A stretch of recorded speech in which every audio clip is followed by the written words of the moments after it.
قرآن مجید میں لفظ نظر نون ضا را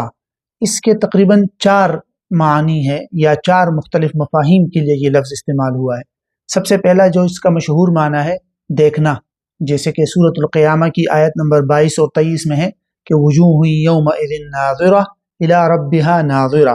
کہ جس دن چہرے تر و تازہ ہوں گے اور اپنی رب کی طرف دیکھ رہے ہوں گے۔ یہاں ناظرہ دیکھنے کے معنی میں ہے۔ دوسری جگہ یہی لفظ انتظار کرنے کے معنی میں بھی آتا ہے، جیسے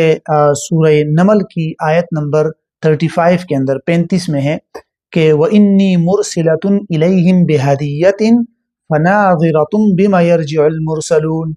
کہ میں اس کی طرف یعنی سلیمان علیہ السلام کی طرف میں ایک ہدیہ یا تحفہ بھیجوں گی اور پھر انتظار کروں گی کہ لوٹنے والے جو قاصد ہیں وہ کیا لے کر آتے ہیں، تو یا دیکھوں گی کہ وہ کیا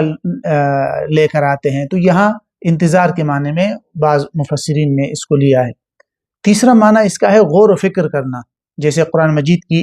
سورہ عبسہ کے اندر آیت نمبر 24 میں ہے کہ فَلْيَنْظُرِ الْإِنسَانُ إِلَىٰ طَعَامِهِ، کہ انسان کو اپنے کھانے کی دیکھنا چاہیے یا کھانے میں غور کرنا چاہیے، تو وہاں پر یہ غور کے معنی میں غور و فکر کرنے کے معنی میں آیا ہے۔ اور چوتھا معنی اس کا رحمت کے بھی ہے، جیسے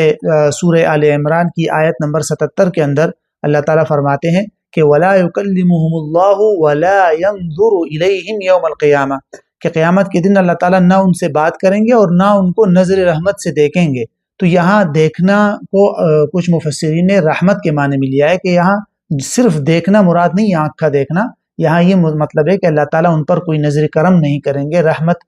نہیں کریں گے۔